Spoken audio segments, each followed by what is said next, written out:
The Little Fir Tree Story. In the heart of the forest, there stood a young fir tree. It grew in a fine spot with plenty of fresh air and sunlight. But it was surrounded by trees that were far taller and stronger than itself. The little fir tree would look up at the other trees and wish that it was big and strong too. All the little fir tree could think was, I wish I would grow up quickly. I wish I could see what the world is like. 1 year passed and then another. And though the little fir tree grew, it was never quite fast enough. Why can't I grow more quickly? It sighed. One snowy winter, some woodcutters came by and chopped down some of the taller, more handsome trees in the green forest. Where are they going? Will they get to see the world? Wondered the little fir tree. We know, said two fat robins. We flew into town and we peeped through the windows. Such splendor awaits them. They will be planted in pots in warm rooms and decorated with gingerbread and colorful toys and candles. Every twig of the fir tree trembled at the thought of it. Oh, how I wish I could live in someone's room and be decorated with beautiful things. Oh, little fir tree, sparkle the sunbeams, rejoice in your youth. Oh, little fir tree, sang the birds, stay and enjoy the green forest. Oh, little fir tree, whispered the wind, let me play in your branches. But the little fir tree didn't listen, and every day it longed to be somewhere else, somewhere more exciting. Over the next year, it grew into a tall, strong tree. Everyone who passed by said how beautiful it was. When the woodcutters returned in winter, it was the first tree to be cut down. At last, thought the fir tree, it was placed in a horse-drawn cart and carried to a large house. Two servants lifted the fir tree into the house and set it down in a grand drawing room. The room was filled with fine paintings, furniture, and ornate vases.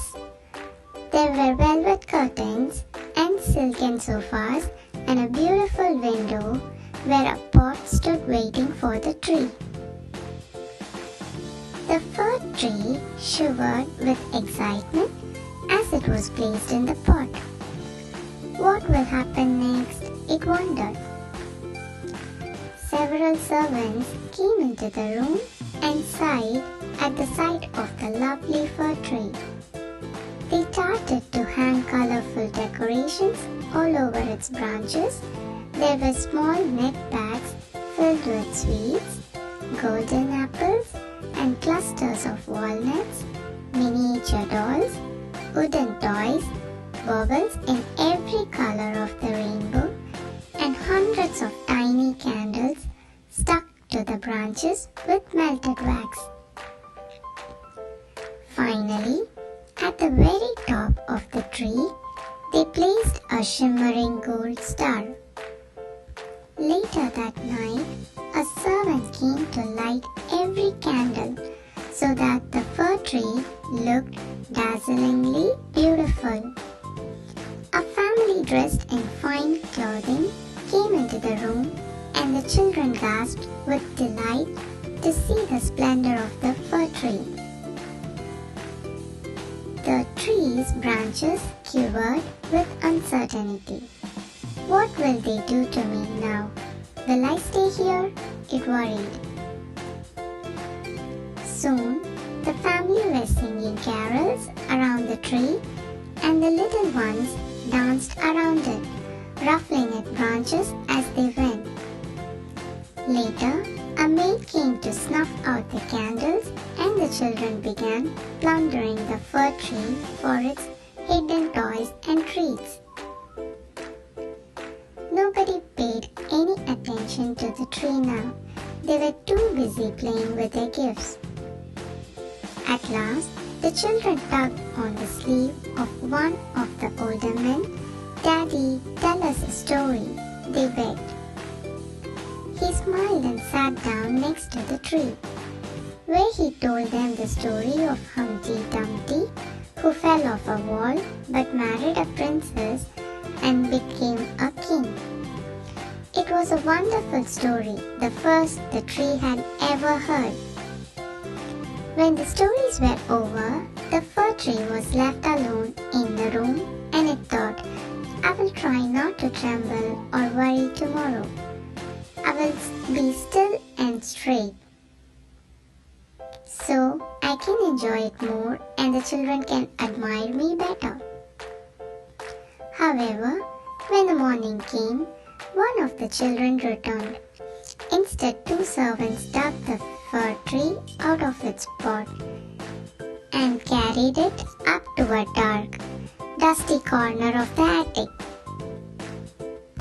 The fir tree lay alone in the darkness for many hours, wondering what might happen next in its adventures. "It's winter outside now," thought the tree.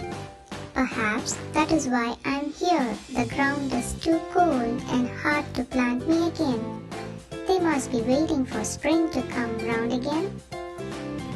And so the fir tree lay patiently in the dark, dusty attic for many long days and nights, and it often thought how nice it would be to feel the sunbeams or the breeze on my branches right now.